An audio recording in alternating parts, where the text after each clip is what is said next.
the government is now going to try to tell those people to pay these employees not to work.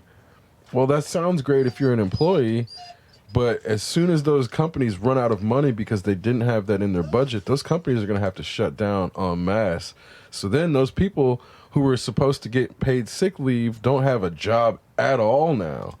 And what ends up happening is because the companies are going to be forced to do that by government, the companies either have a choice to pay their people paid sick leave or shut down now. So all these companies are being put in a rock and a hard place scenario where they're basically going to have to shut down this year if the government doesn't monetarily reimburse them for the paid sick leave, which is ultimately just universal basic income. So this is where what is being discussed as paid sick leave should be being discussed as universal basic income, but because our government is incapable of having multiple words, everybody's like paid sick leave, paid sick leave. Left, like both Democrats and Republicans are all discussing paid sick leave when we should all be discussing universal basic income.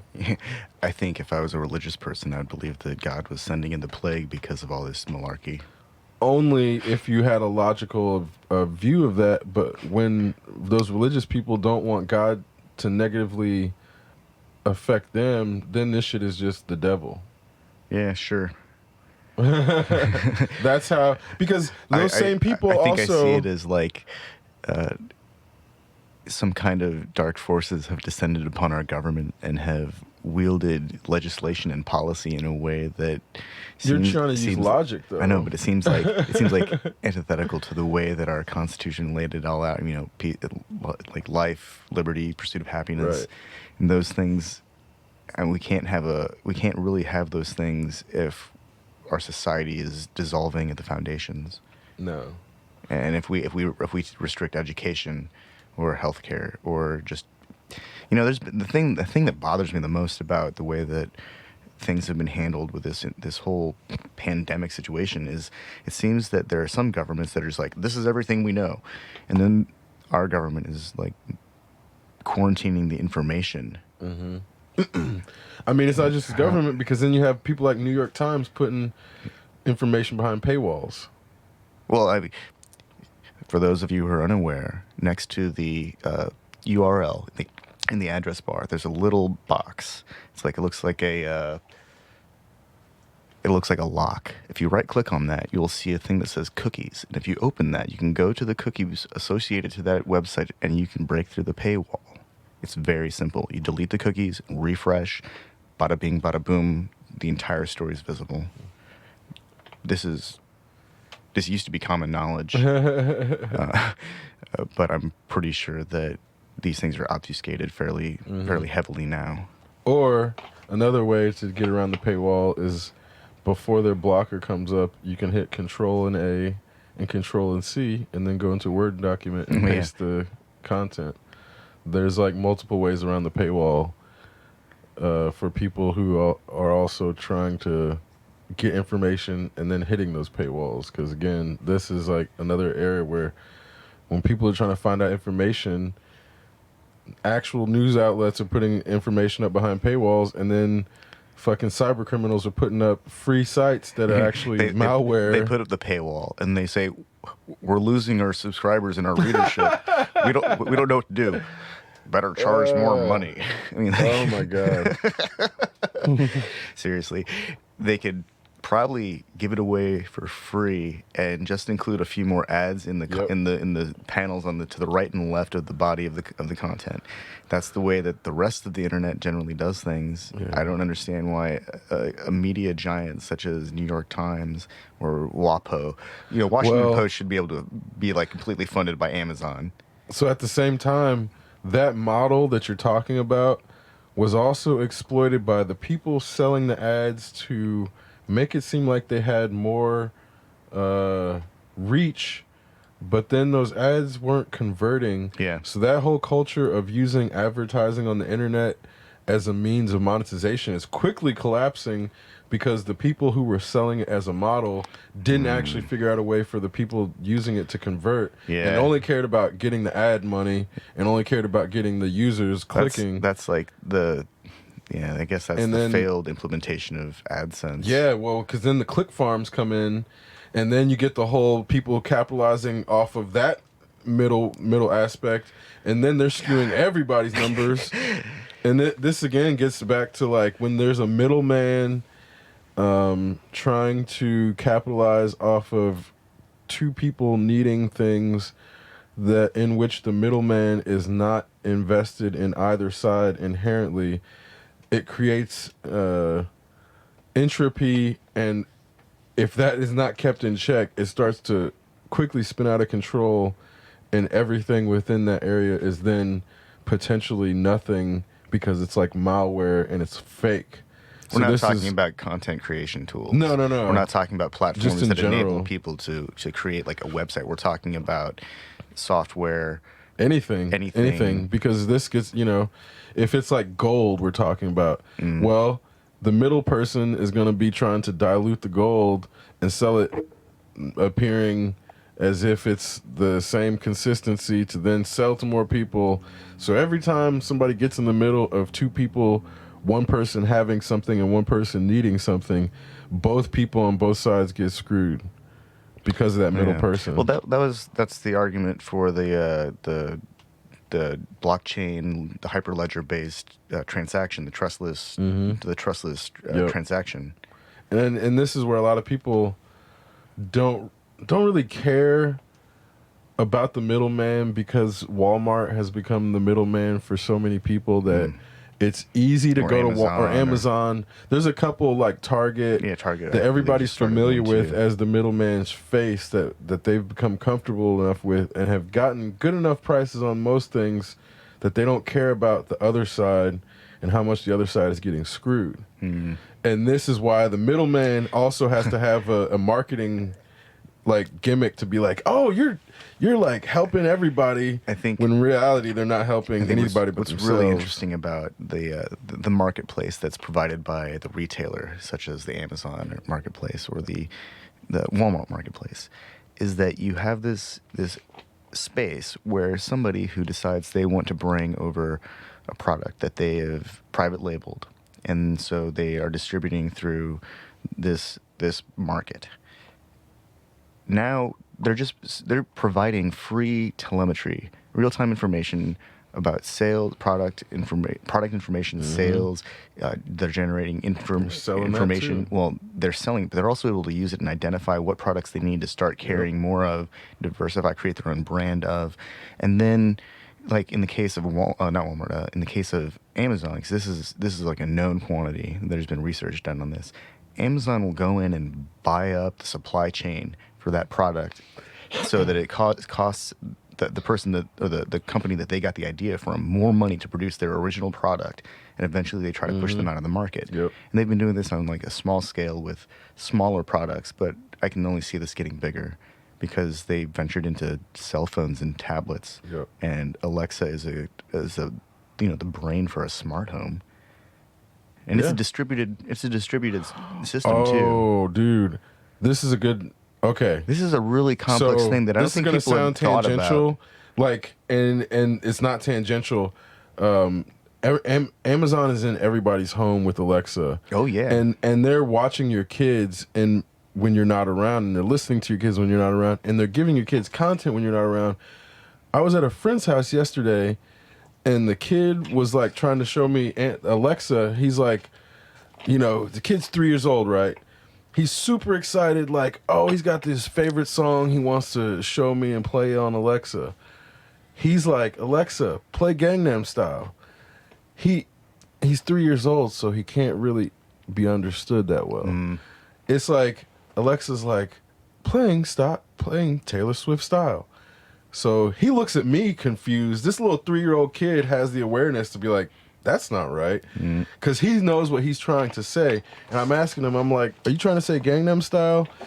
But I'm not trying to do it for him because I don't want to step in and make this kid feel like he doesn't know what he's doing and like be like, oh, he's a kid. You don't know what you're doing.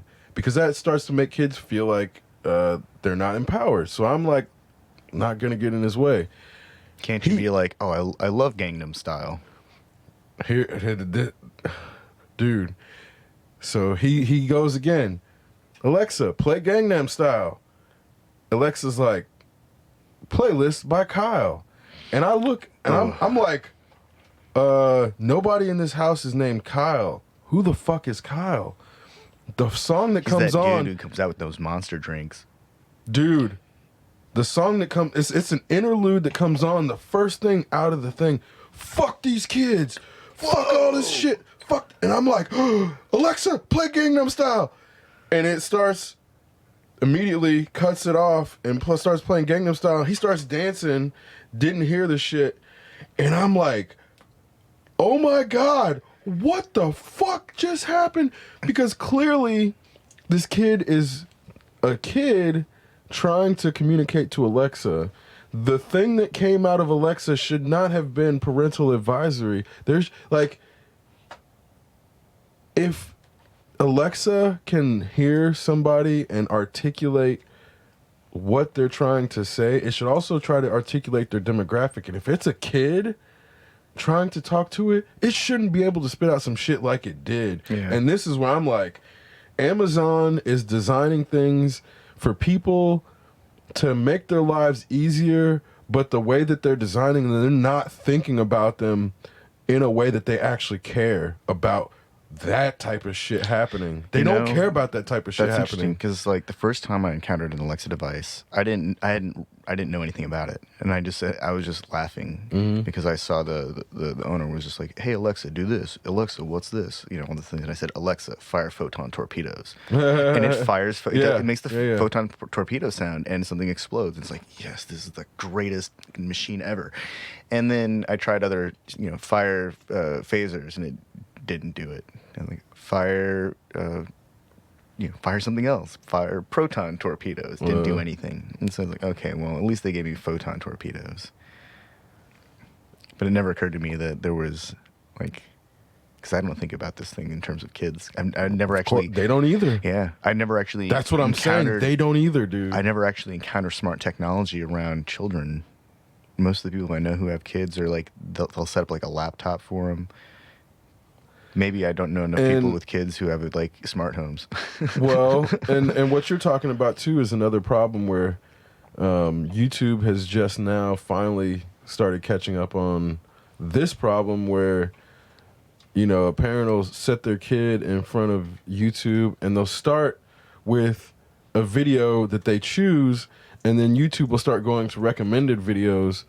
And what was happening is the people who realized the way YouTube's algorithm was working were then making videos that would start getting recommended into kids' videos, and then you would start getting shit that was definitely made by non-American people trying to negatively impact American youth by making them hate themselves, hate their image, or trying to scare them into suicide or giving them suicidal thoughts and shit like that, where the people who are doing it also are doing it either because they're actually sociopaths and don't fucking care, or they're in a situation where they're so poor that they're doing these things that they're being taught are shown as innocuous because it's kind of like a double blind trick where they like trick these people into doing some shit that is actually hurting people, because then they're like, oh, these are for machine learning, or they'll say it's for something else when actually it's for real people. And again, there's all these things about the middleman aspect of when something is introduced on one side and then received on another, especially when we're talking about kids, the person who's in the middle is going to be able to then, like say you are a parent, there's about a 15-minute window where you sit and watch shit with your kids and then you walk away because you're fine with that. Well, the person who's trying to feed malicious content to that kid knows that shit. So they're going to have it so that the first 15 minutes is going to look completely normal, and then comes the fucking weird shit 15 minutes in. And that's exactly how that shit was happening. And it was like, you would see these videos of like, it was like people cutting vegetables, and then the vegetables would start bleeding and shit like that. It would be like super abstract psychotic shit where you're like, and I mean it gets way worse, but I didn't go search into like it. the kind of things that people do when they're in art school because To they give want to adults nightmares. yeah they want to push boundaries and be edgy, Right. but all they're really doing is Yeah. participating in some exercise that's been done countless times. Yep. And But then that shit would be basically put at the end or like in the middle of kids content, and then the adults had no idea. yeah, Because the way that the adults are using the content. I think it's tough because we want to have visual artists who are able to create realistic content, but man, the sick fucks who put that stuff in the wrong place. Mm-hmm. I think that in the right context, it makes sense, and we don't see it as quite. It's not quite as alarming. You know, if somebody's into gore movies, they'll see that like in the context of a gore movie, and they'd be like, "Oh yeah, that's some really good character effects, or that's some really good special effects." Everything. Yeah, but you know, I enjoy a good monster movie or gory, vicious, like bloody, brutal movie every so often, because every so often it's like we want to see these stories that take us to this place that we can't actually go, and that's part of the escapism. I think we want to see these things because we all have weird questions about it. I mean, I never really understood gore and horror for like the mere fact that if something goes into the realm of the supernatural or abstract that's like not real, then anything is possible. Oh yeah. So then you could be Superman. So it's like it's not because it's like I have no ethical judgment or moral judgment about the gruesomeness or gore. It's just like once things are like. Well, like Alien didn't have to be really gory to be terrifying because it had this otherworldly creature that we didn't really have any idea of what it was. Right, but it's not a gore. But it wasn't. It's a not gore. Movie. It's not gore porn. There was actually no human blood. Right, it was all android. It was the android's blood and some alien blood. Yeah, and so I mean it's the same shit with the all the Marvel Tony movies. Montana or the Scarface infamous chainsaw scene. Yeah. You don't see it. Yeah, it's not actually gory. It's all just sound effects. Yeah, so that's not gore porn. No. So in that context, when I think of a well done gory movie, I'm thinking of like Club Dread by Broken Lizard guys, the ones who did Super Troopers. It's like a parody of a all inclusive singles resort. And they're parodying Jimmy Buffett, and people, you know, there's a psychopath on the island who kills people, but it's like actually a dark comedy. There's some fun moments. There are also some very absurd moments, but it's the guys that made Super Troopers, so I don't think it's that serious. Well, yeah, I think there's a movie I think it's called The Cabin. It's a horror movie. It gets kind of Lovecraftian. That movie's kind of funny because I feel like that's in the vein of a like Evil Dead, which can be a pretty gory movie. When I think of a well-done gore movie, I think it has a. But wasn't that like a supernatural? Like yeah, there was like more to that story. The Cabin's like a Lovecraftian kind of. We have to appease the elder gods, otherwise they're going to destroy the world. Right. I feel like that movie goes beyond gore porn. That I feel like some like House of a Thousand Corpses is like gore porn. Yeah, I think that's like. Because there's not maybe I'm the wrong audience because when I think of that stuff, I can't take it too seriously. Otherwise, it's just like I mean, okay. It's not serious. I mean, that's what I'm saying, and that's what I mean by my original statement of like, it goes into the realm of fantastical, so it's not believable as like, oh, you'll never be in this situation in real life. So I can't think of horror as like anything but fantasy that's just actually gore porn. That's meant to put people in a situation where the only people who are fantastic are the villains. And I'm like, fuck that universe. I don't care. Like, I love a powerful villain in the face of a hero that needs to prove themselves. But just a story where there's only a powerful villain, Yeah, that's fucking boring as fuck to me. And that's just me personally. Yeah. It has nothing to do with the gore aspect I of think it. actually that's the reason Brightburn was only interesting about halfway into it. Yeah. Once they reveal that he's just kind of a sociopath, it's Yeah, like, it's okay, like, great. okay. Now we have a sociopath in Kansas who has superpowers. Wonderful. Because then with Brightburn, I'm like, okay, if this movie, like, to me in Brightburn, if they're saying the actual villain was the mom who just created the little monster, okay, that's a whole different narrative. But I think they only did that shit on accident. I don't think they intentionally made the mom into the monster. I think the mom just happened to be a monster because, like, that type of mother exists in America, and that's why that dude exists in America. Yeah.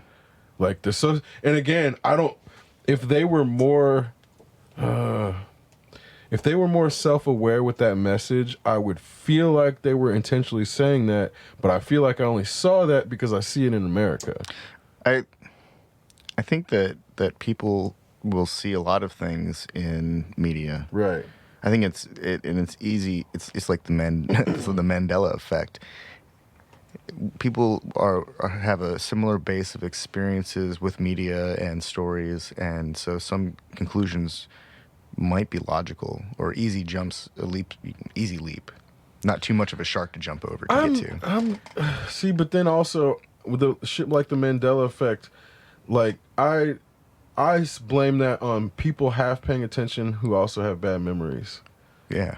Like No, that's what I mean. Is that paying half attention, and then not being able to remember entirely from that half attention span. Yeah, And that could be a common foundation where it makes it easier for a group of people to reach a similar conclusion. right. And in that exactly, that's kind of where again, this element of how that affects information flow empowers half our population to then have this misinformed narrative where the first time they're finding out about shit like the Tulsa riots is from Watchmen, so then they have to figure out if it's actually real or not. Because then you'll see people like... There are still people out there who think that there's only one T in Fred's last name and in the Flintstones' last name. There are two T's. Flintstones. Well, but people don't know what Flintstone is. Well, nobody reads anymore. But then, again, it's like these people don't have any concept of the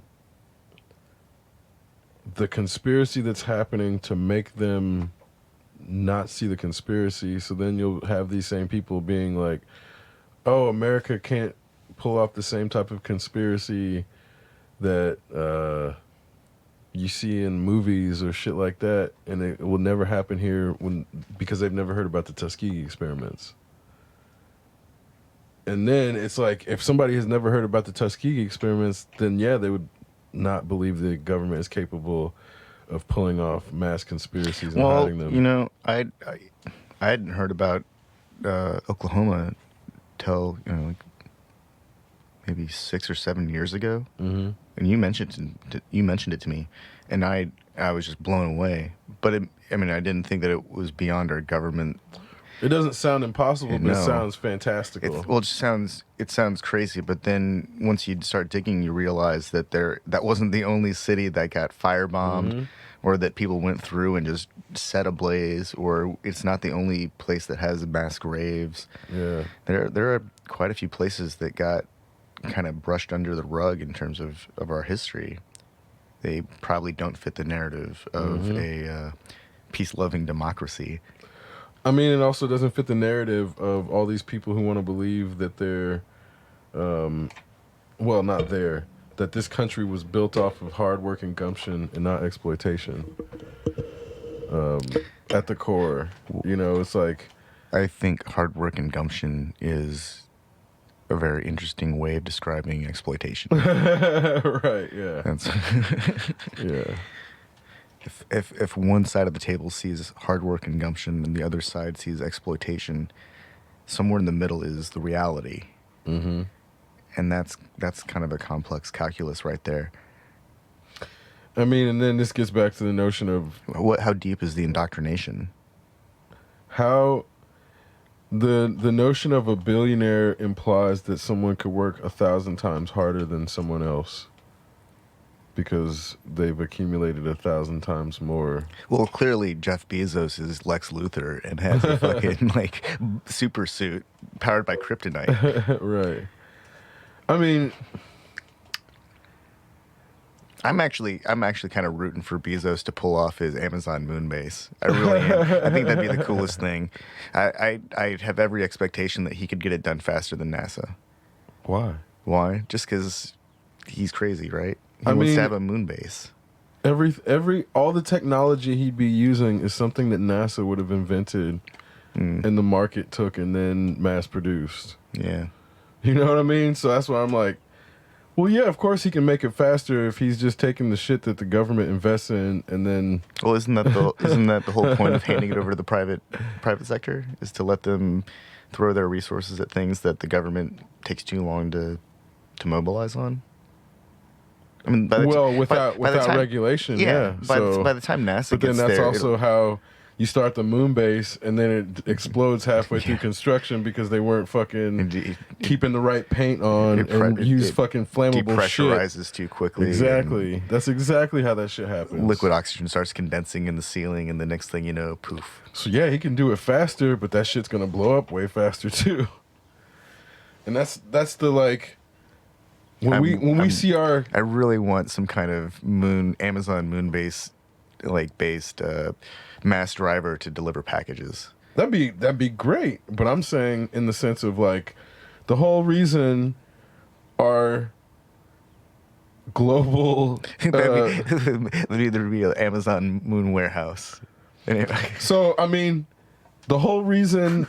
I'm sorry, I'm really hung up on this like Amazon moon base thing for some reason. It just really blows my mind. So I'm saying the whole reason that our globe is breaking down and not capable of handling a mass outbreak of a virus is because all the inefficiencies that came with trying to make everything profit-based motives. And then in the process, the people who have the most capital accumulated through profit-based exploitation can't do anything, and only the governments are the ones able to actually solve the problems. Like the private sector isn't the one coming with the solutions right now. It's governments that are able to put funding directly into research to solve a problem.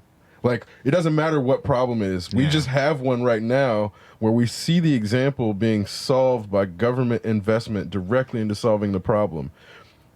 Problem can be X, Y, Z. It doesn't matter. The one we have now, the private sector is not solving it. Yeah. They're sitting on the sidelines trying to profit. Well, of course. And trying to look like they're not profiting off of it. And that's where, again, it's like... we can't make enough tests. It's like... we don't have enough traylet things, the columns to put the vials in. we can only spin up the centrifuge so many times an hour, otherwise we might heat up the bearings. I think whenever we hear people say that the creation and innovation that comes with technology is driven by profit, right now we're seeing the proof that that is absolutely wrong. Creation and innovation comes from necessity. And there's no way around it. If the only reason, because the problem is you can create something and innovate, but if it's not useful, then it's just going to fall through the cracks of all these other things that have been created. An engineer told me once that there are 3 phases of development and design for any real product. And that's the introductory phase where everyone gets to know what the product is. And then the second phase is refinement. And that's where you make it as good as it can possibly be. And then the third phase, when you can't improve it any further, the bells and whistles phase. And that's where you add all the shiny shit and the polish and the computers and the touch interfaces and the infotainment and the GPS and the satellite uplink and the video game system. Tesla. Fucking video games. Who needs the problem is the real world doesn't actually let you get to step 3. Well, we're almost at step 3. The real world doesn't let you get there. I think with cars we are. No, we're not. You don't think so? No, of course not. No. There's so many problems with cars. We're not at step 3. The bells and whistles are being put there because they thought they solved all the problems. Yeah. This is what I'm getting at. Is there's this level of self-congratulatory patting on the back, saying we solved the problem because you solved it for now, but then something comes along and reinstitutes the same problem or another one, and you can't actually focus on the bells and whistles because there are actually other problems. So that's where, again, like, we have not solved all the problems with cars, and we shouldn't be at the bells and whistles, but we think we are. But they are. They're including all of the bells and whistles. And that's now. what I'm saying. That's why. That's wrong, right? That's what why you're getting Teslas are catching on fire randomly. You see? You see what I'm saying? Yeah. That's why Teslas are catching on fire. Well, the guys that take their Tesla X, the SUV off-roading, and they don't get the underbody cladding, and they get hung up on a rock and puncture the battery. That shit. I expect that to catch on fire. That's the scenario that I expect a $100,000 vehicle to catch on fire. Someone says, "I'm going to buy a $100,000 SUV." But I'm not going to get the special body plating to protect the battery that's on the bottom of my vehicle, and I expect that car to catch on fire. Yeah, because that's the scenario where that happens. But otherwise, these things shouldn't be catching on fire. Just sitting on the street. They should catch on fire if they are going like 100 miles an hour and run into a building. That's when it should catch on fire, because that should compromise the battery.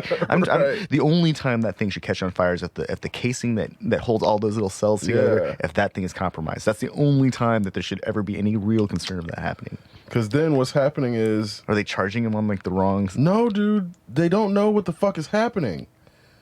So that's what I'm saying. Wow. This is what I'm getting at. There's something that was happening with the batteries getting warped, and it was causing them to just explode and start like uncontrollable chemical fires that would engulf the car within, I think, like 30 seconds or something. And these are just sitting, and it's like, they'll say they know, but they don't fucking know, man. They don't fucking know because it's happening in too many different situations. Probably fries the black box for the system. I mean, they don't know. Because then there's another, it's like the Fisker. So Fiskers, if the battery gets wet, that's when their shit catches on fire. They know that's what it is because when they're port flooded, all of them fucking fried. So there's like, they know what's wrong with Fiskers only because they lost so many of them in a flood. But with Teslas, they can't guarantee that it's something as like...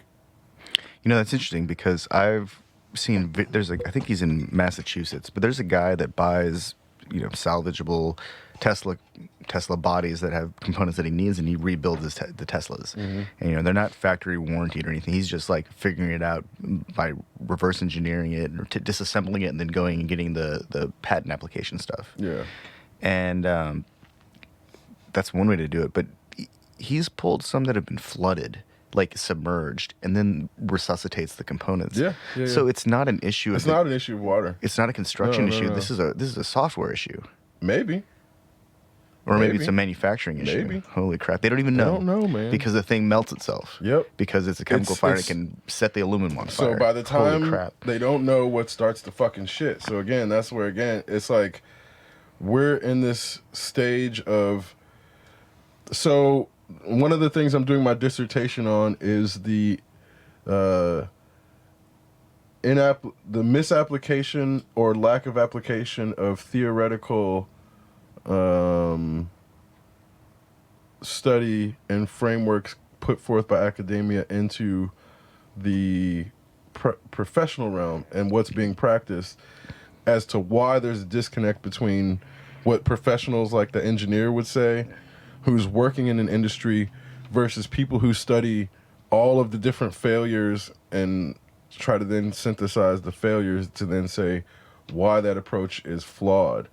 Because inherently, what he's saying is right, but the issue is that... Well, on a high theoretical level. Exactly. It's right on a high theoretical level, but in a practical implementation level, in the real world, you can never really get to step 3, because the real world always presents problems that force you back to step 2. And this is where an iterative cycle is actually where companies need to sit, instead of thinking that they've solved problems and get to step 3 where they're doing bells and whistles. Because the issue is like, now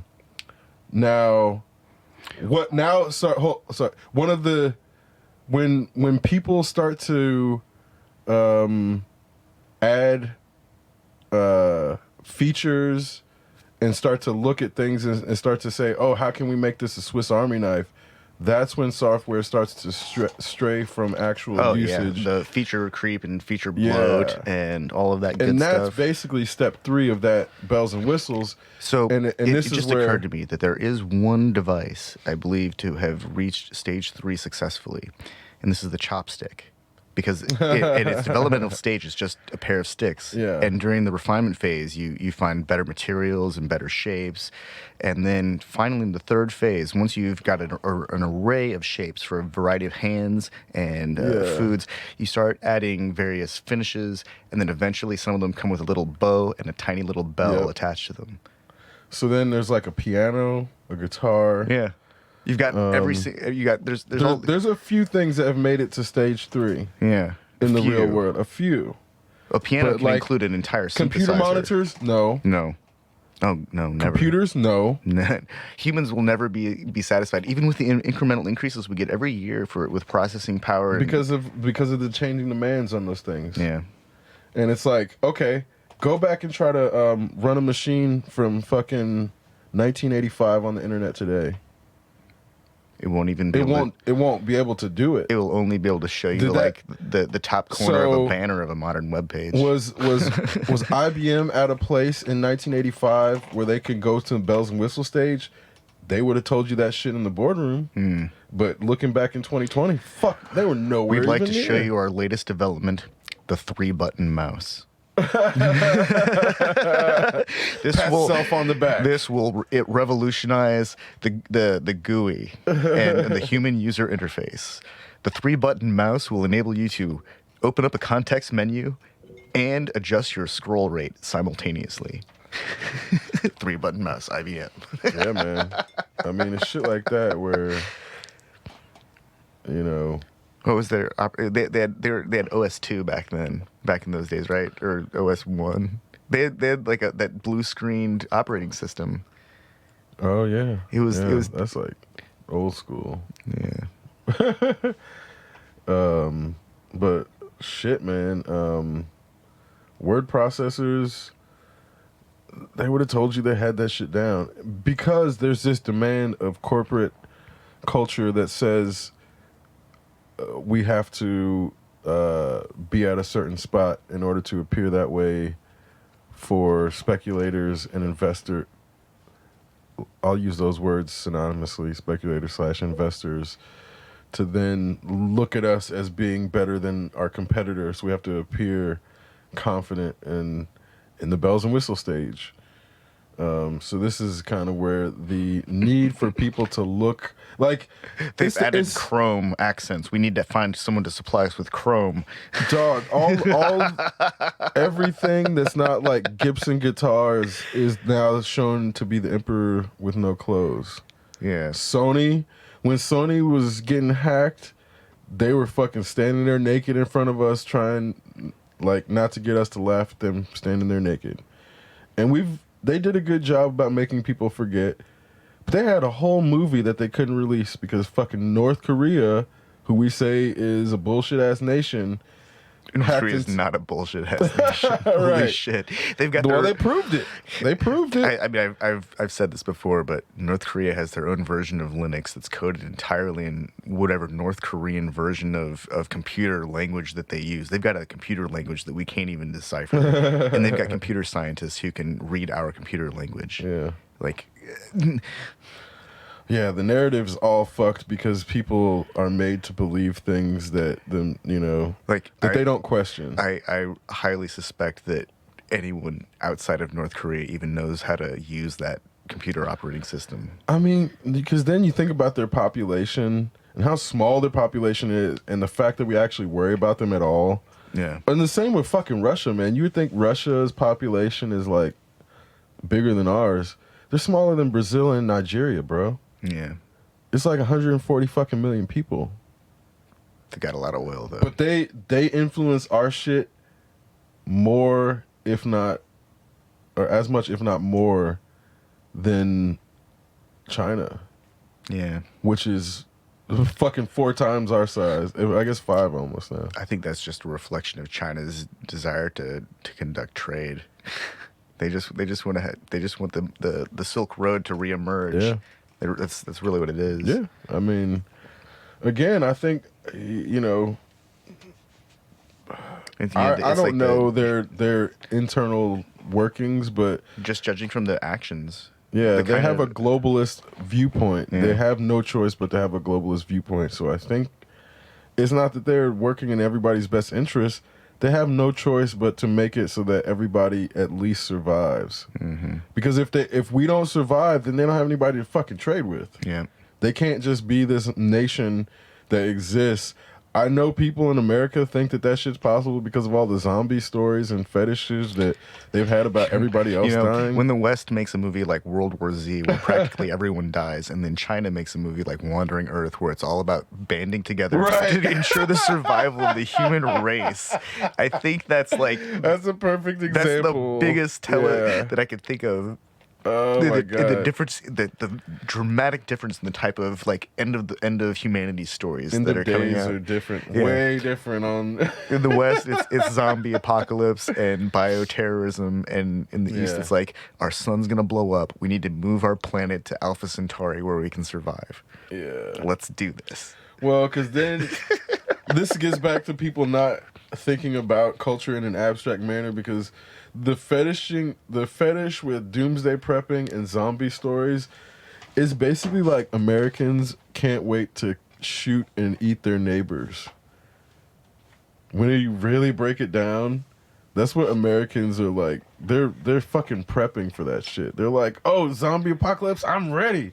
They're ready for like everything that's involving shooting and killing and eating their neighbors. But anything else, they have nothing, no thoughts towards that shit. Because then I read a story about how people have to go, like if you have an elderly member of your family or something, you need to communicate with them and they're isolated. People are like going outside their windows and yelling at them because these fucking dumbasses bought up all the toilet paper, but didn't think to get fucking 2A radios. Like, man, you telling me you bought up all the fucking toilet paper thinking you're gonna have to be quarantined, but didn't get an alternate fucking means of communication in case the cell phone towers go down? Because, God forbid, everybody needs to make a 911 call at once and it fucking jams everything up. Then nobody will be able to communicate with each other. They're not even like actually thinking about this. I got a message or an email from Comcast Xfinity, I think last night, and they said, we are committed to maintaining your connectivity to the internet during this crisis. And it's like, well, thanks. Right. I mean, I appreciate that. I'm paying for this service. Like, are you going to give it to me for free? Yeah, you're going to. Otherwise, fuck out of my inbox. Like, seriously, why are you telling me this now? This is what I expect. Don't tell me, like, what the contract tells me. The contract already stipulates, hey, we're going to maintain your service as long as you pay your subscription. Yep. Well, that's great. Thanks.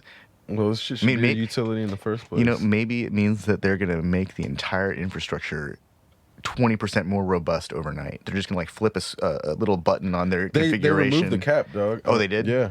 Well, that's super bad. They could have done in the first place. They could have done that at any point. Yep. Anything that could have happened at any point before that companies and organizations weren't doing, they have to do now.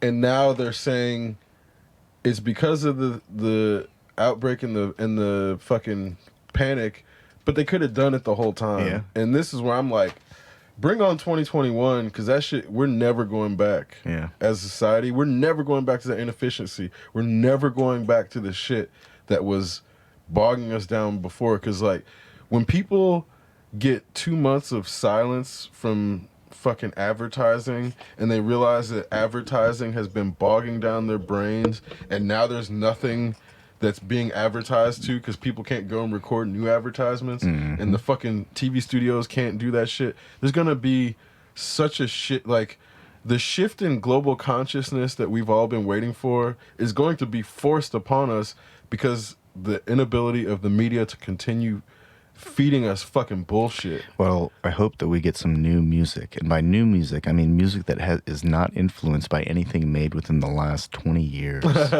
Like something that's actually new. Yeah. And I'm not complaining about exactly. I'm not complaining about musicians. I love that people are creating stuff. But we're in this place where everything is like sampled itself, and it's a reflection of itself over the last couple decades, and it's starting to sound really similar to itself. And when I was in middle school, the difference in the music that was on the air when I was just in middle school, and by the time I reached high school, it had gone from like Billy Joel piano dude or whatever to freaking drum and bass on MTV in the middle of the night. I'm not sure how to even map that kind of transition, trying to do like however many degrees of separation to get there. But, we had all these different styles of music at one point. They were just trying to bubble up, and, it's an industry. I understand it's an industry, and they have their own interests, and they want to market what they can make money at. But sometimes I feel like... But those aren't the musicians. Those aren't the musicians. Those are the middlemen. Mm-hmm. Sometimes I really appreciate like services like Bandcamp or even YouTube, because I've found more new music from YouTube than I have from any other service. And I still kind of, I don't feel like Spotify. I feel like Spotify is complicated because it relies on the user base to provide the content. Yeah. I mean, Spotify is circular again. I mean, not just provide the content, but it like has to exist on somebody's No, they have radio. Oh, they do? Yeah. Okay. Well, and you can access other people's playlists too. Yeah. Which is also a pretty cool feature. I think you can do that with like Pandora and YouTube and Amazon Music. I think that's just like a standard thing now. Yeah. Because they're all, I mean, as long as it's, what is it, BMG or BMI. BMI and what's the other big holding company? EMI or... Yeah. AMG. Yeah. There's only a few holding companies now. Yeah. Which was one of the reasons that people speculate Michael Jackson was murdered. He was murdered. All these people talking about fucking Epstein got murdered ain't talking about Michael Jackson get murdered, can fuck out of here, man. Because Epstein was like an actual convicted fucking pervert. Where Michael Jackson he wasn't convicted, was he? Epstein? Oh, well. He died before they could... Right, yeah. Actually, but all signs point to this motherfucker was dirty. Yeah. Yeah. I mean, yeah. But has the FBI concluded their investigation to confirm this with Epstein, or do they even need to? I mean, we have the fucking woman who... I know, but like, I think what happens when he died was the charges were dropped because there was no one to charge. The state doesn't have to... I mean, we have Prince Andrew... Yeah. Acting like a fucking guilty ass motherfucker right now. Petter ass from the... Yeah, fuck that dude. Fuck both of those guys. Because this is where, like, Epstein's being, like, treated like some weird martyr now. The people... I never understood all the people who were like, Epstein didn't kill himself. And was, like, making that a meme. Slowly making this man into an icon and an idol. God. Like, did you guys forget did you forget what the fuck he did? That's got to be, like, a... I bet that population is comprised largely of Ashley Madison survivors.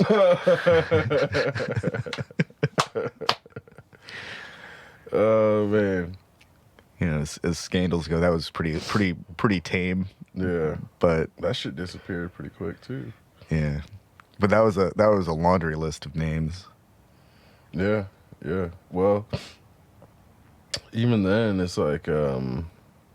But that's like adults getting it on with adults. That's not like Epstein's, fantasy child sex farm, which is fucked up. And which actually existed, unlike the freaking pizza parlor that didn't have a fucking basement. Right. Yeah. Yeah. So then that's, these people...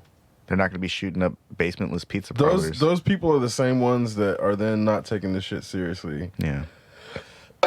Because even, I haven't gone back and listened to it, but even before shit was out of control, when we were talking about it, calling it bat flu, and like laughing about it, it wasn't because there wasn't some sort of No, view that it could be we were serious. laughing about it because we'd been talking about what kind of cold does Batman get, and he gets bat flu. That's I mean, like, yeah, the stuff unfortunately, was definitely not like making light of the possibility of it becoming as bad as it has become.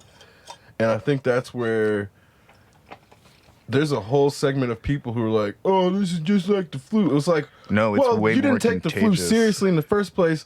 Where people like, I remember seeing people like last year, a couple years ago, having to post about people who don't get their flu shots and how it impacts other people and it kills older people. Yeah, it reduces herd immunity. Like those people who don't give a fuck about how they impact others because they can't extrapolate and think about how their actions or non-actions have a large impact are the same ones who don't understand why they shouldn't go out on fucking St. Patrick's Day weekend. I've seen quite a few shared posts where someone says, "I understand that a lot of you are maybe immunocompromised or may not be. It may not be the best idea to go out. Let me know, and I'll go get you groceries." And all I can think is, great. Now there's going to be one vector that's going to go to all these places and bring it right into their kitchen. Right. Exactly. Yeah. And if that vector's not sanitizing every goddamn time, then they're just carrying it around. Well, the more times that vector goes and gets resupplies, it just because it's everybody's touching the fucking food. Well, yeah. it's just like what's it called? It's the law of averages. The more times that you risk going out into a contagion zone, the more likely you are to get it every time, Yep. and it keeps increasing until at some point you can track the contagision. I mean, this is kind of where at least that's the model that has been played out in the media countless times. And if you just pay attention to the way the numbers work and then the heat map, where how it's spreading, it's exactly like every model that we've ever seen, which is kind of amusing because it's like, man, did they just import this from like, some contagion or outbreak type movie? It's probably just following the flight paths. Well, that's all those models are based off too. So right. So I'm saying it's like this is the circular, like self-reinforcing system being its own downfall at that point. Where again, it's like paper money. Money is exactly. disgusting. Well, this is just like Taco Bell switching to delivery and drive-through, delivery and drive-through only. Well, that's how everything should have been in the fucking first place. Yeah. Because that would have cut down on emissions. That would have cut down on transmission of fucking communicable diseases. It would have cut down on the potential for fucking people to be robbed. Like, you can't rob an establishment through the fucking drive-through when they can have bulletproof windows. Mm-hmm. You know what I'm saying? Like, what are you going to do? Throw a fucking bomb like into the slot? Right, hold your arm through the fucking slot, like give me all the money. Yeah, no, I don't. There's so many things about the way we've been doing things up until now, with the excuse being this is always how we do them, and they worked up until now, that have had so many risks associated that could have been prevented. And now we're going to mega city. If you try to hold up the fucking drive-through. Some big metal pylons come straight up from the ground and like stab the bottom of your vehicle and hold it in place while a street judge comes to determine your sentence. Oh shit! Yeah, and that's how it works. They just grab it from beneath with giant magnets, and you're screwed. You can't go anywhere. That's 100% possible too. They could do that. They could very easily do something like that. Oh yeah, because I mean, I don't know if you've ever been in a place where they do bomb checks on your cars. Oh man. Yeah, like, dude, whenever you go stay in a country that has actual problems with terrorism, if you're in a populated area, they're gonna do a bomb check on your car before they let you in, and that shit was just normalized. In the sense of that's how you actually prevent fucking car bombs or people from bombing places. You don't just, check them at the door. You got to check their fucking car before they get on your lot. And that's, you'd have to get out, go through a metal detector. You're not getting in a lot of places if you have a weapon because they're fucking checking you like hundreds of yards before you even get to their door. And this kind of actual security versus security theater, we've been dealing with too much security theater in America. Like, TSA is one of the best examples of security theater because they'll put billions of dollars into scanning and checking people's clothes. Meanwhile, they put like $100 million into locks on the pilot doors. Those things should be the disparity in spending shouldn't be that high. Well, newer airports are designed with security in mind. Like the Indianapolis airport is only one way in and out for the most part. Right. And I'm sure that there are service access roads that if you know the ins and outs of the place, you could probably get out without having to use the interstate. But I doubt that. I mean, I think those are just as easily closed off and accessed by law enforcement because that airport's out in the middle of nowhere. Mm-hmm. And I'm pretty sure that that's the template for all future airports constructions, at least within the United States, is to build them far away from a populated area. That way they can be isolated if there's some kind of terrorist event. Mm-hmm. And that's part of that's the shadow of 9/11. Is that our air travel, international air travel, was affected pretty dramatically. Then, in a lot of ways, I see this being just as big this is a global event. 9/11 was kind of localized to the United States, although the rest of the world definitely felt it. But this is like happening to everyone simultaneously. Yeah. I mean, France and Spain just went all draconian, just like Italy, and locked down because, lo and behold, you got to contain it. This is where nationalism and partisan politics have hit their limit in their capacity to deal with the problem. And then you have our local government and we have examples like Singapore and Taiwan and Vietnam that are able to wield. Well, they're in control of their budget. They can just say, hey, we need to throw money at this right now, and they don't have this giant legislative policy determining process to determine where the money they don't even determine where the money comes from. They just put the money there and they figure it out afterwards. What you're talking about is the difference between a government that actually cares about and focuses on the people versus one that cares about and focuses on establishments and companies. Because this is where we had $1.5 trillion immediately compartmentalized for banks. That's just to cover 1 month. 1 month. That's only 1 month. And that's enough stimulus to repair all sorts of debt and healthcare and homelessness issues. That's like, as if these things are partisan, and this is the problem with our government continuing to. I mean, it's not just the government; it's the population too. Like people, somebody has to elect those people into office. Yeah. They're not our leaders. They're elected representatives. They are our secretaries. Yeah. People need to understand that. I think if Americans can't stop playing team politics, they're all going to suffer because there's no Democratic or Republican solution to this. This has to be an actual solution. Man. And not one that comes from a party, because a partisan solution is going to be defunct from some perspective, whether it's from the left or from the right. Mm. So, remember the movie Hunger Games? Mm-hmm. Remember how in the Capitol everyone was done up with, circus makeup essentially and outrageous outfits? The other day, I saw a clip of Alaska's former governor, Sarah Palin, rapping to Sir Mix-a-Lot. I was wondering why people were talking about her. And it was really surreal because, she's like yelling into this microphone, like basically demonstrating poor mic control and that she doesn't know how to rap. Yeah. And I'm not saying that I'm a talented or a gifted rapper by any means, but I have heard enough bad rappers to know what one sounds like. No mic control. God, she was yelling at the mic. It was bad. Needs to work on her cardio more. No, I'm serious. Like that's she was like shouting into it, and it was this moment where I thought, it's like, holy crap, we're like, this is the show. This is the preview or the show that happens before the Olympics, except we're like getting up to the Hunger Games. Mm. That's what it felt like. People are mobbing in toilet paper at every outlet imaginable, and here's Sarah Palin wearing a a furry bear, multicolored psychedelic bear outfit rapping to Sir Mix-a-Lot. Yeah. And it's like, what the hell's going on here? Yeah, it's weird. You know, this country is full of weird people who are.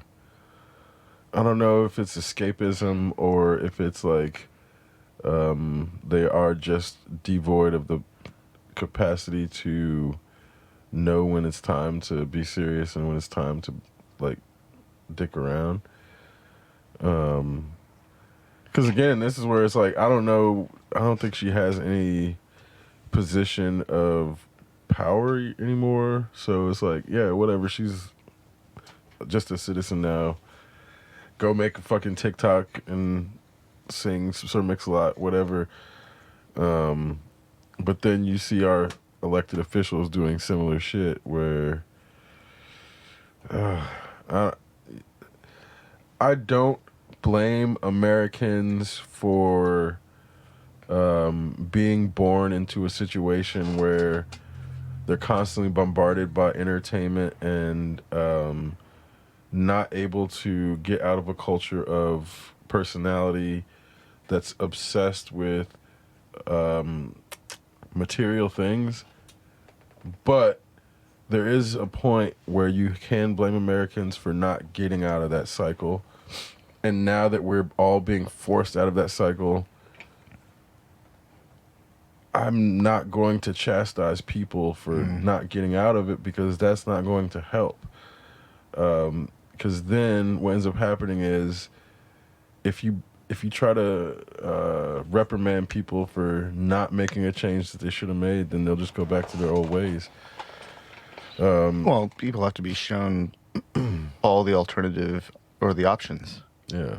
These are the things that you can do. Yeah. I think once people get it through their heads that the internet's a utility, it needs to be classified as utility, and that having a computer is also, it's like having a landline phone. Everyone needs a computer. Everyone needs an internet-capable device that they can use to communicate over the internet And with. quality internet. And quality internet. What about the poor people who have to do remote shit now? What if they're, they're like one megabit internet? Yeah, that's bullshit. Yeah. I mean, there should be. I'm not saying that there needs to be a government-supplied tablet, but there needs to be a government-supplied tablet for people who, have complicated situations. I know that libraries check out e-readers and tablets for use when you're there. India, I was working with the Indian Holy crap, government. they made a computer for like $1 or something like that, or $3, I think. Yeah, I mean, like US dollars. They had a whole program where they gave away 5 million smartphones to their citizens to make sure they had access. And it was like, I didn't work with them on that specific project, but it was like there are governments around the world that understand that you have to give vulnerable populations technology to give them the same level of access that other people have. You can't expect them to go out and like 15 years ago when I was in China, we saw people like looking as destitute as it gets. They had cell phones. Mm-hmm. The person sweeping up the streets who that was clearly a state supplied job. They had a cell phone. Yep. Everyone had a way to communicate. We didn't see anyone who didn't have it. And they were all candy bars. They weren't like fancy or anything, but they were phones. And they could communicate. So you go to like the most rural place in Africa, and a lot of people have 2 cell phones. And the reason they have 2 is because the smart cell phones' batteries die really quick, and then they have a flip phone that will last for like 3 days or 4 days on one charge. Probably even longer if they're not on it. Yeah, exactly, because they don't use them all the time. So you see shit like that where the cultures are completely different and for logical reasons, but if you're the 40% of Americans that never get to leave the country, then you never see that. Yeah, or even fathom it because they're not showing it to you because they're too busy showing you starving kids in some poor place in Africa. People want to talk shit about China, but I've been to a McDonald's in China that was nicer than any McDonald's I've ever seen in America. Well, and then you go to in other countries, almost all the McDonald's are nice because they are not everywhere. It's also American cuisine, right? Well, not necessarily, because they have to localize it based on their that's local true. supply chain. So Yeah. if you go to McDonald's in Turkey, the meat's slightly spiced different, and then they'll have some different shit. So they might have like a pita on the menu, or they might have that a sounds fucking. Oh yeah, it's good. And then, like in Germany, you know, I think the meat. No, I just like the idea of like a stuffed pita burger. That sounds Yeah, awesome. it was delicious. That sounds great. But again, that's why I always like going to McDonald's in different regions just to see the variation. Because then you go to like Paris, those you can buy beer. Yeah. You can't buy beer in every fucking McDonald's, but you Nope. can buy one in Paris. Yeah, the one in Shanghai had a coffee bar and a dessert cart that was Nice. being pushed around. They had Yeah. plates. Yeah. Well, and then They also had a guy in the bathroom but handing then out paper towels. people don't go there every day, so it's like a treat for your kids. So if you go to Pizza Hut in Turkey, it's like a treat because the ingredients are fucking really good because they're basically locally sourced. So if you get a sausage pizza there, it's sucuk. You're not getting Italian sausage. You're getting fucking Turkish sausage. So a Turkish sausage pizza is what you get at the Pizza Hut on Istiklal in Istanbul, but you don't have people going there every day for lunch because it's priced accordingly because the ingredients are locally sourced, so it's not going to be like throwaway food. It's really good food, and that's kind of again like I think it's interesting that we call pizza which is essentially a toasted open faced sandwich. Like we want to think of it as this very specific Yeah. thing that includes cheese and red sauce and well, but I think the flatbread precedes the sandwich, so isn't a That's- sandwich just a flatbread. flatbread? Well, yeah. I mean, again, I'm thinking of a sandwich as fundamentally just a piece of bread with something in between it, and then another piece of bread. But then an open face is just one piece of bread with toppings on top. right. So yeah. if it's but those go back like 8,000 years. yeah, that's what I mean. Like we want to give the Italians credit for an open face sandwich that's been heated up somehow. And I'm saying that's cool. We can call the margarita the Italian contribution to the long lineage of open face sandwiches, hot open face sandwiches. Yeah. But it's not the be all end all. It's not even the beginning or the end. It's somewhere in the middle. Right. And I'm not even I sure. mean, I I'm not don't even even know sure. if it's in the middle necessarily. I think it's like very late. Yeah, Because sure. they were in ancient Egypt. Because ancient Egypt. Well, I'm saying the pizza might exist for another. How many years did you say it was? I believe it's 8,000? like 8,000. Okay, I know 4,000 for sure. I'm pretty sure but that I believe it's like 8,000. If humans exist 4,000 to 8,000 years from now, they're still going to be eating some version of an open-faced sandwich. It might not be made out of bread. It might be some kind of printed material, like Oh yeah, fuck yeah. it might be an injected device Well, that's like it's translates about- nutrients, but it'll still look like a pizza. What I'm And it'll still realizing taste like a pizza. is bread to non-bread ingredient ratio is very important because then did you ever have the Frenchie from Jimmy John's? Oh yeah, So yeah. I'll That's like still get the Frenchie even though they stopped serving it if possible because sometimes I'll have some Frenchie bread yeah. because the ratio of bread to ingredients is perfect, whereas the normal bread, I'll sometimes I'll get it and make sandwiches at home. I'll take out half the fucking inside because there's just too much dough on the inside, and then it I feel like they're not like maybe they're not baking it long enough or something. I mean that's part of it too. It's like sometimes they underbake super it for sure. doughy. But that's just also the ratio. Yeah. Because what ends up happening is the exterior of the bread turns brown because the sugar in it caramelizes. So that's why the crust is different. It's not the same as the inside because a lot of people don't understand like why the crust of a pizza is delicious, or to some people they don't care. But they'll say, "Oh, it's no different," and they'll just throw it away because it's like not their flavor preference. Yeah. But it's because there's a different flavor profile to it. So if you don't like slightly sweet, because I think that there is like a slight sweet element to it, but it's not going to be strong enough where you're tasting the sugar. It's like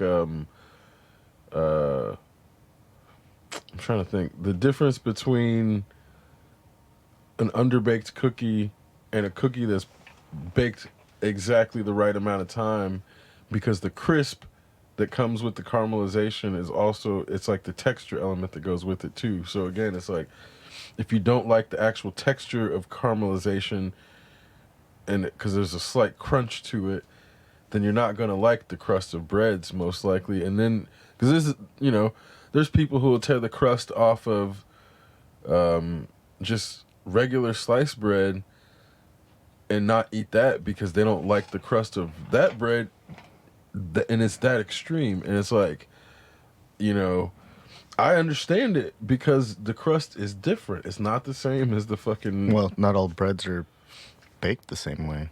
No, for sure. No, definitely not. Crust is make or break with a pizza. Like, was it Papa John's? For some reason, their pizzas, they're not bad. The toppings are good, but it always reminded me of a lasagna that was made with bread instead of noodles. Because of it was just they always undercooked their shit. Oh, it was the crust. It didn't. There was just something about it that was like a extra. It's like they took all the noodles and flattened them together and made a dough out of that. Did you ever get it well done? I never thought to ask for a well done pizza. So I don't know if you ever have, but I always get my pizzas well done because once you get it well done, cooked from like it crisps up better. Yeah, it's a different experience. So I've never. Anytime I order a pizza, I don't really order them out anymore. Just because it's easier to like spice and do my own shit when you just get like if you get a frozen pizza and put garlic powder on it or onion powder or whatever you want on that, it suddenly starts to transcend anything you can get out, because you give a fuck about your shit. But what I was getting about is well done pizzas.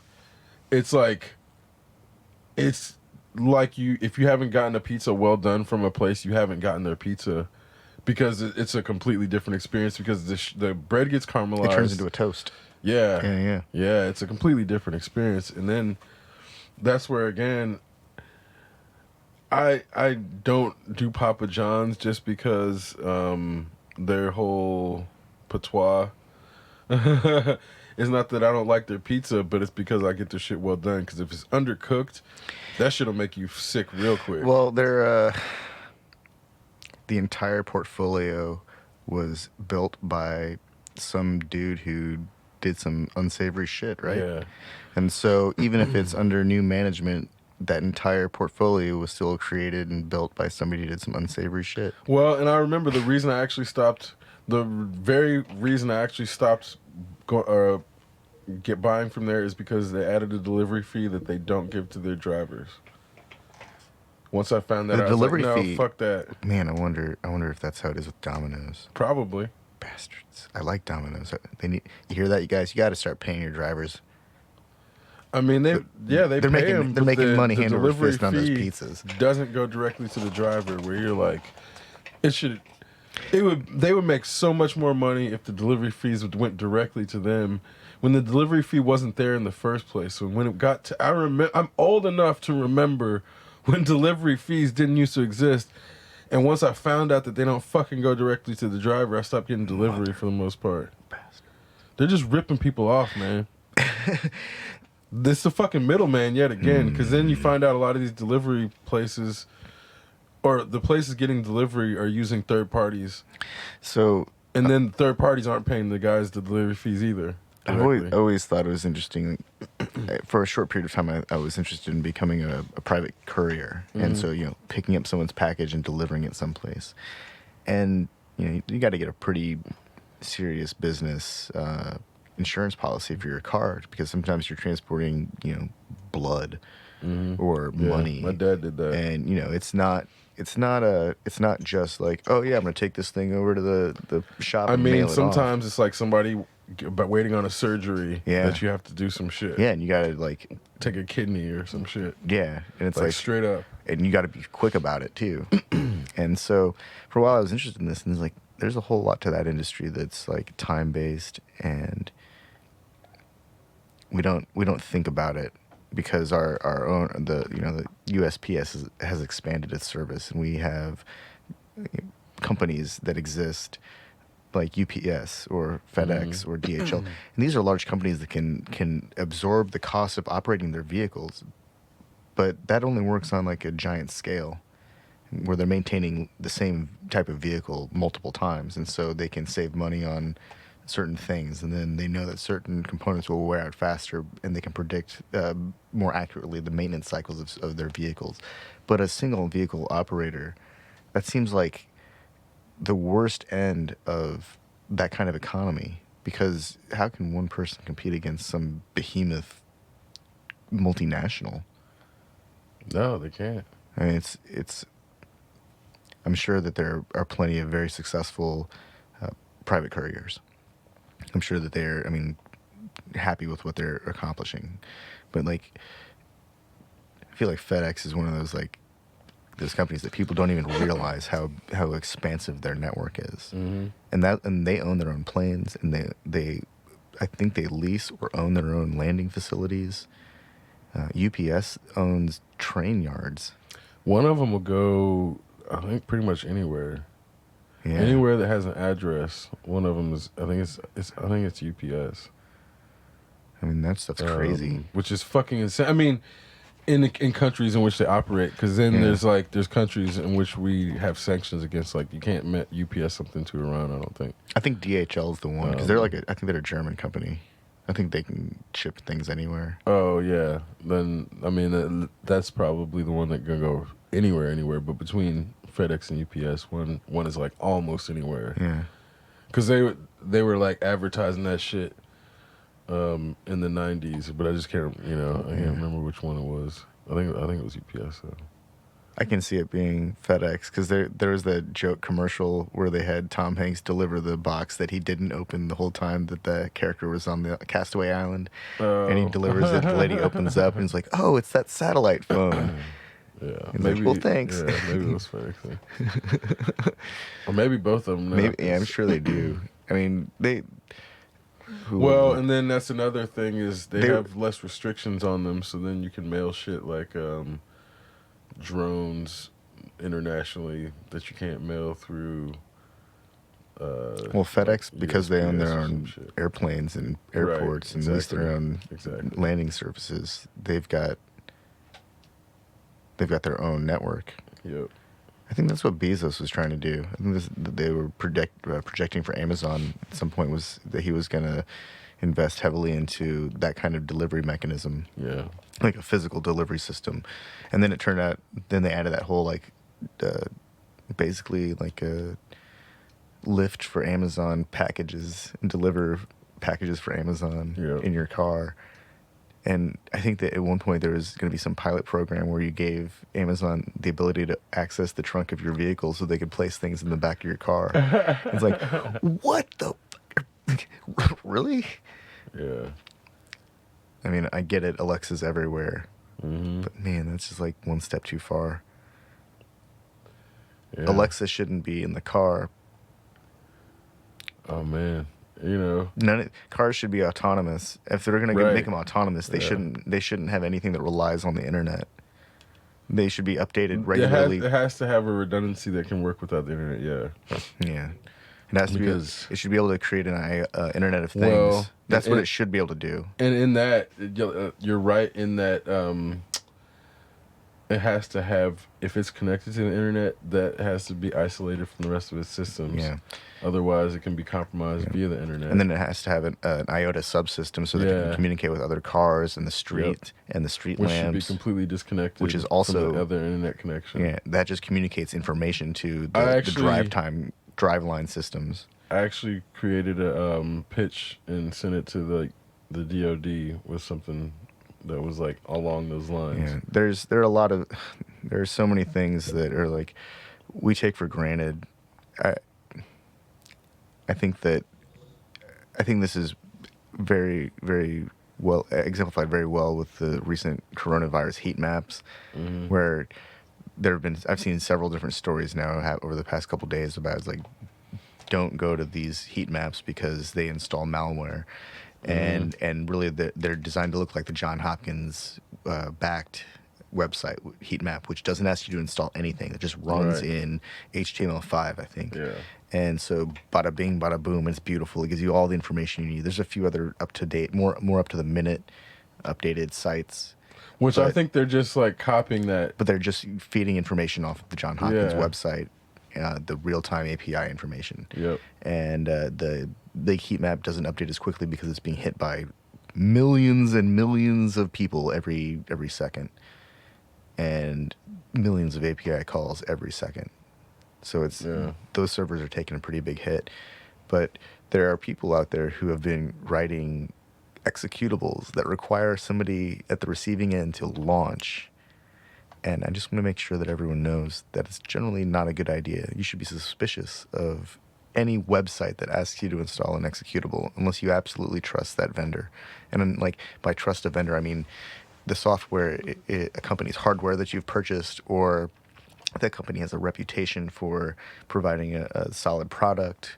You can find numerous reviews about that product or company. It's generally pretty easy to identify like a legitimate company. And by executables, he means if it says something that ends in .exe. Yes. You'll see sometimes if you're trying to download a file off of iTunes or a music streaming service, it won't usually end in .exe unless you're just downloading the service itself. And a lot of times it'll be a zip file. So, and that's from a reliable vendor, like the vendors like like Spotify Apple. or Apple as a vendor. Those are generally accepted to be high quality, trusted vendors. But I'm talking more about like software by some name that you're like, wait a second, I'm not even sure, is that even a word? Mm-hmm. It's healthy to be suspicious of software on the internet. But people shouldn't be compromising their computers because they want to have a heat map that they can get for free from the internet. Installing software to run on your local machine is not going to make it update faster. Yeah. It's just going to make the process of everyone getting data the same. Everyone, if you don't have an ad blocker on your machine, you should get an ad blocker immediately, because that will also, it'll shut down a lot of those windows before you even see them. I'm a big fan of uBlock Origin on Chrome. uBlock's good. And then to block scripting on your browsing experience, there's a extension called NoScript, which is also really handy if you go to websites. They're always asking you for permission to do things, because you have to give them permission.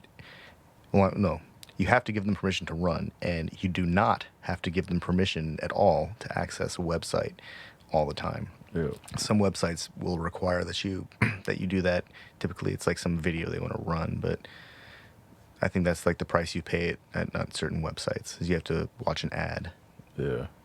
Well, and that's for now, because in European sites, that's not true. Oh, yeah. The GDPR has, changed that, and after this year, who knows if that will stay the same, which, again, this gets back to that whole notion of, so I feel like you're at step 3. Yeah. For those of you who want to experience this, you should install some sort of VPN or get a Tor-based browser, and then go check out the internet that doesn't have all of that crap. It's a very interesting experience because you're not inundated by the tentacles of the internet grabbing at you. Yeah. If anybody has not tried the Brave browser, I definitely would suggest trying it, because I've been using it for like 6 months now, and it cuts way down on the number of ads I see as far as like extraneous Plus, bullshit. you can also sign into your Google services. Yeah, oh yeah. So that's a pretty solid platform to transition out of. Isn't its default search engine DuckDuckGo? I think you can change it. Well, I know, but isn't that the DuckDuckGo? For those of you who aren't aware, is a search engine that doesn't try and track your ass. It's and oftentimes if you compare the good hits on a Google search to the return from DuckDuckGo, the difference is that Google has a lot of ads. Yep. Has a lot of sponsored links and ads and repetitious content.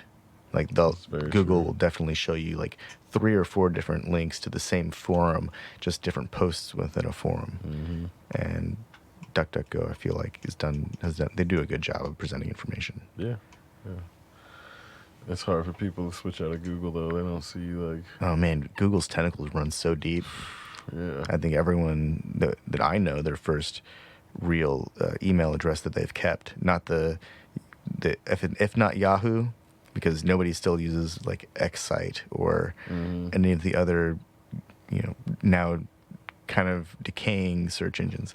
It's all Google. Those are the ones that people have that are the oldest. GeoCities? Yeah, GeoCities. Is it GeoSites? I don't remember. I think it's GeoCities. Yeah, I thought it was GeoCities. But there was also Xsite and, what was the other one?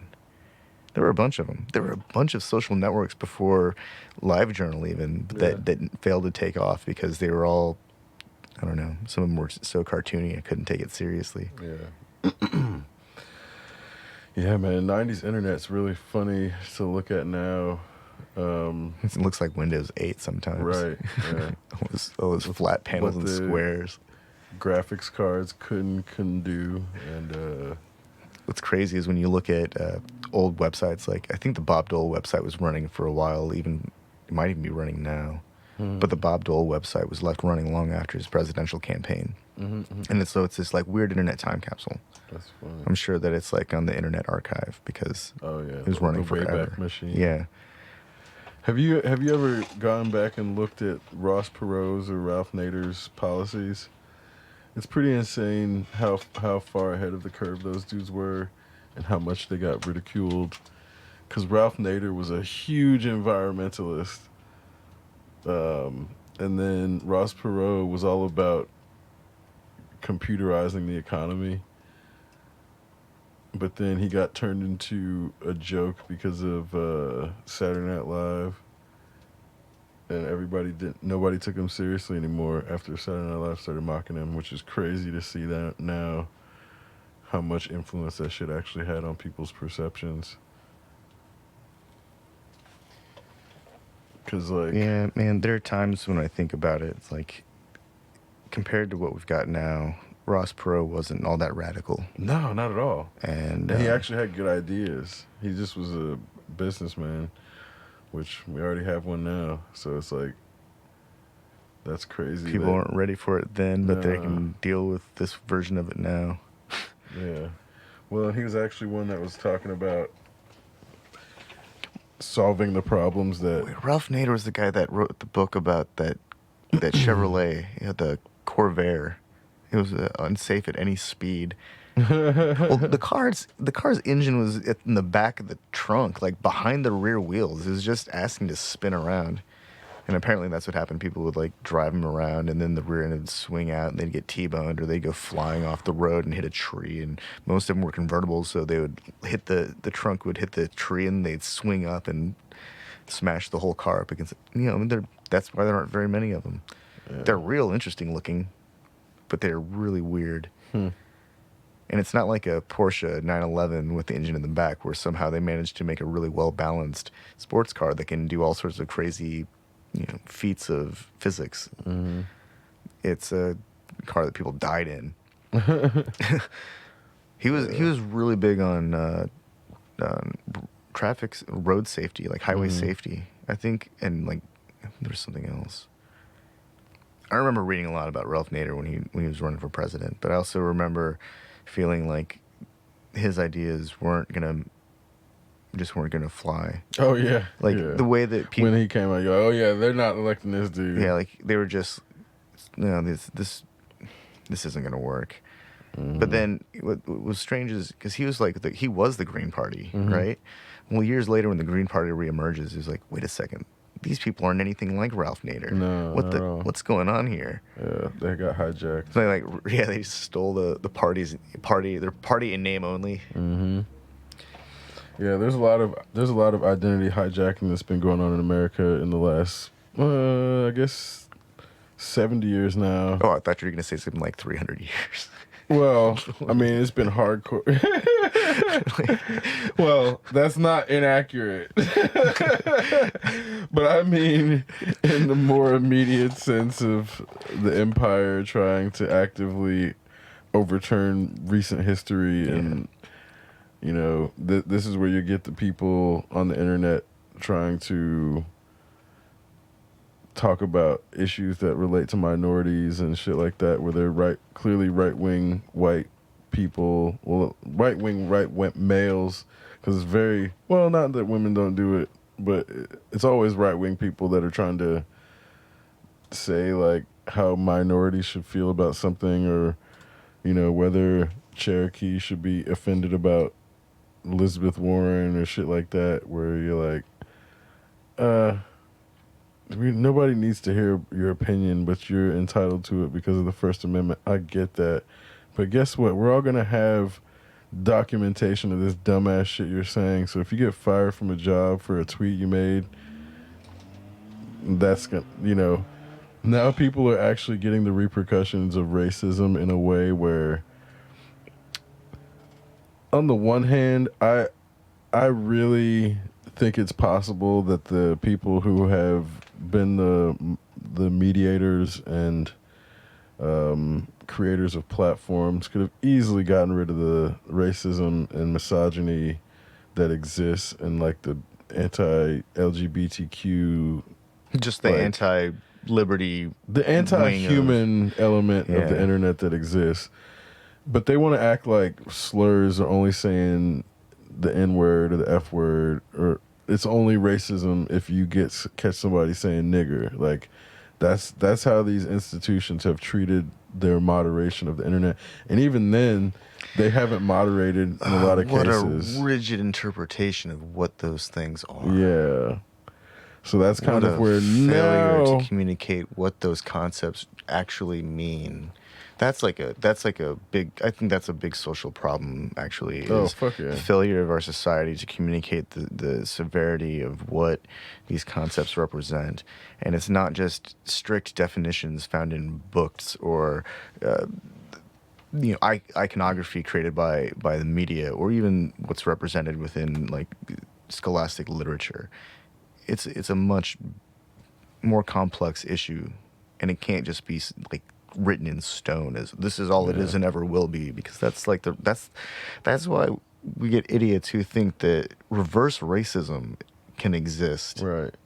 It's just racism. Yeah. There can be anti-imperialism. And when you say reverse racism, let's call it what it is. They're talking about racism against white people. That's the only time. It's racism against the group that has the power. I mean, but it's only used ever by white people. Yeah. It's only ever used by white people. Mm-hmm. Those are the only people that ever use the term reverse racism, because they can't conceive of the idea that they are equal to other people, so then they have to even create another term. But that's antithetical to the whole. Oh man. There's so many layers to it, man. It's like the worst onion, because it's all tears and just heads on desks, because you can't.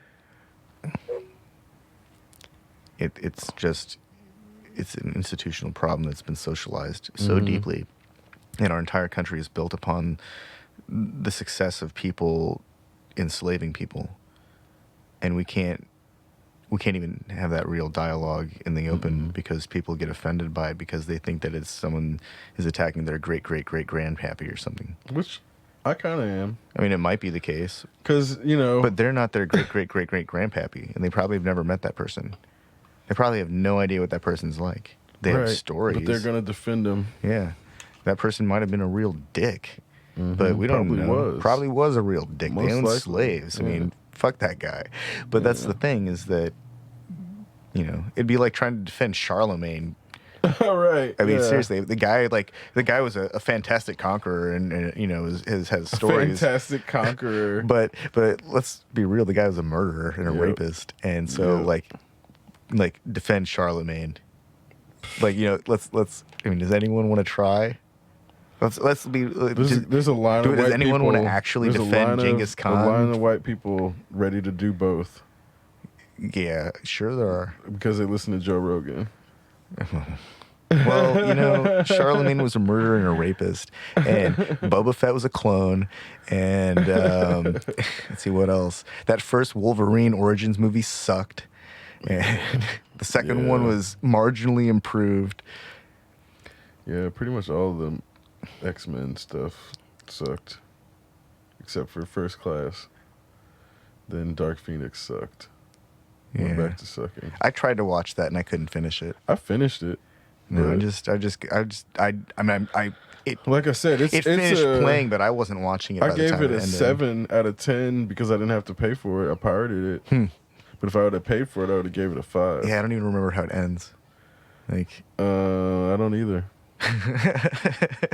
To be honest. I remember how what was it? The Old Man Logan movie ended. That shit was sad. But he's dead. yeah, he kills his young clone and dies, and then the girl runs off with the other mutants to find the people that are gonna save them and shit. Yeah, X-23 is the one, which they never picked up on that. That would have been an awesome series. I thought that's where they were trying to go with that. They were like, no, we're too stupid to have a fucking female lead because we think men won't buy that. Except they created an entire storyline for X-23.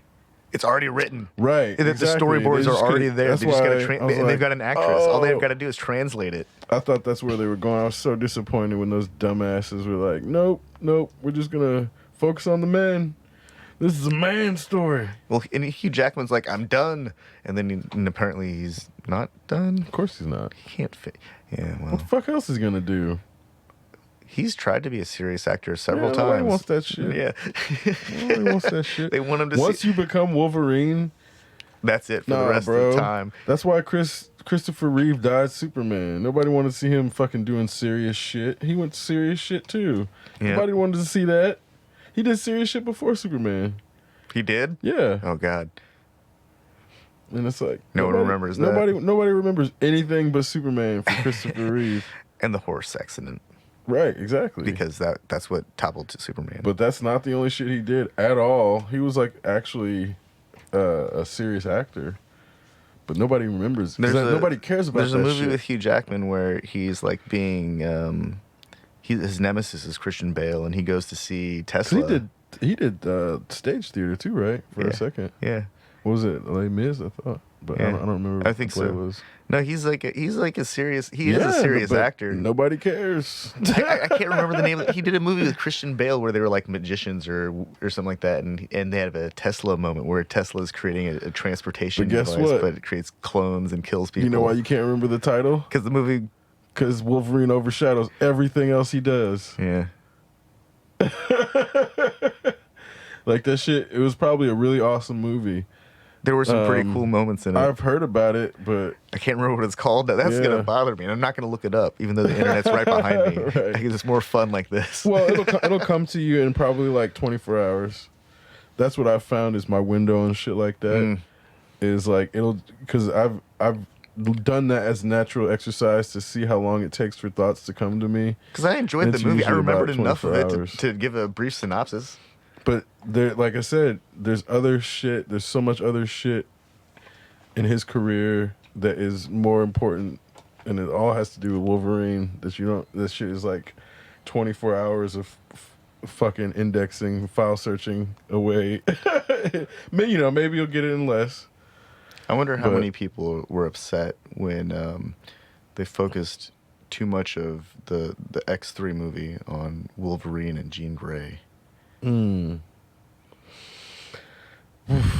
That was always a that rough movie was one. so hard to get through. Yeah, I didn't even watch that one.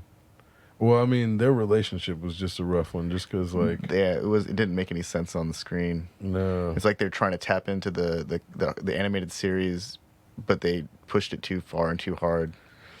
Even the animated series wasn't even clear why they had some kind of tension. Well, because you had to desexualize it. Yeah, well, you would have had to have read the comics to know that there was tension between them at all, and so it didn't translate well in the animated series. And I always felt like it just struggled to even have a reason to exist in the. Yeah.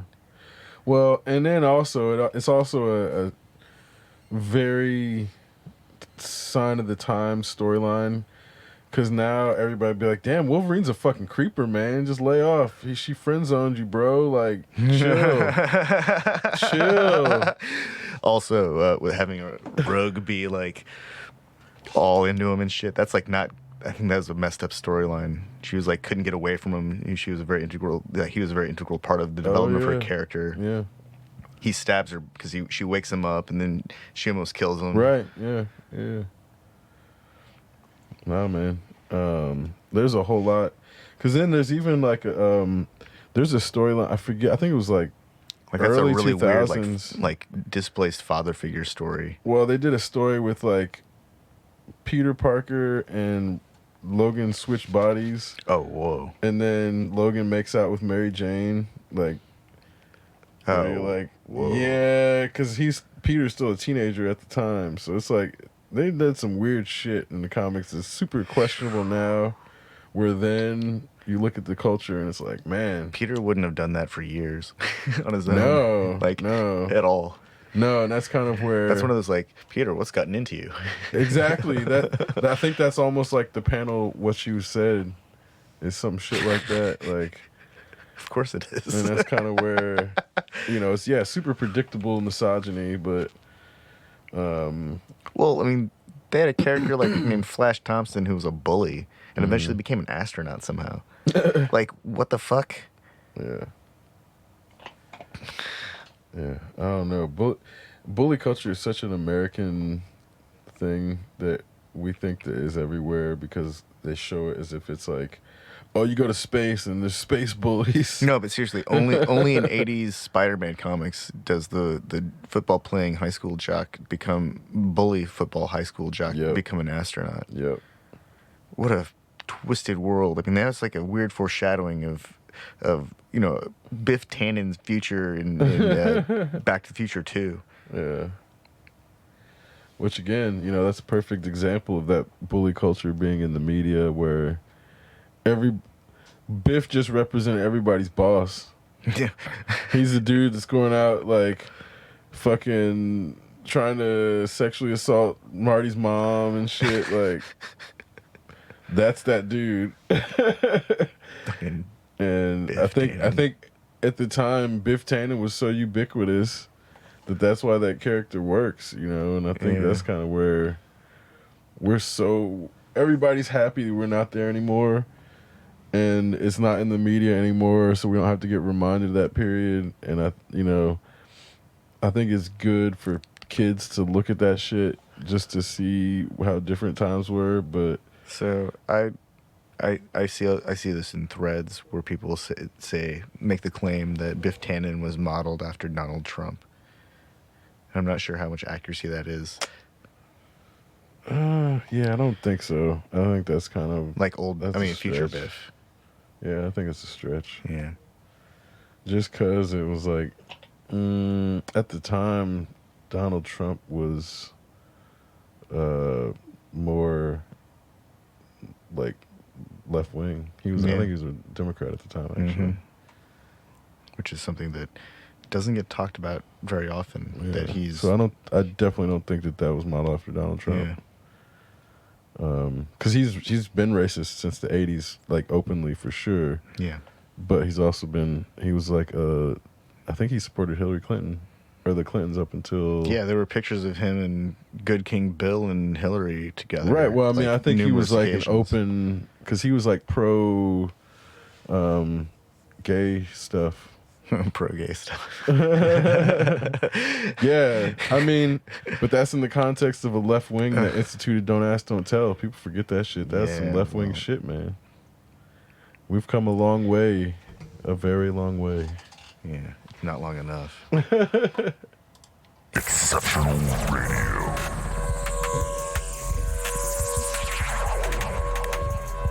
Exceptional Randos Show is produced live in Sunroom Studios' Base Capsule and in partnership with KLST 103.5, RadioCallisti.org. Remember to catch our Exceptional Randos live stream on YouTube every Sunday between 2 and 4 p.m. Eastern Standard Time. And if you have a story, idea, or question that you would like to share, we want to hear from you. Thanks for listening.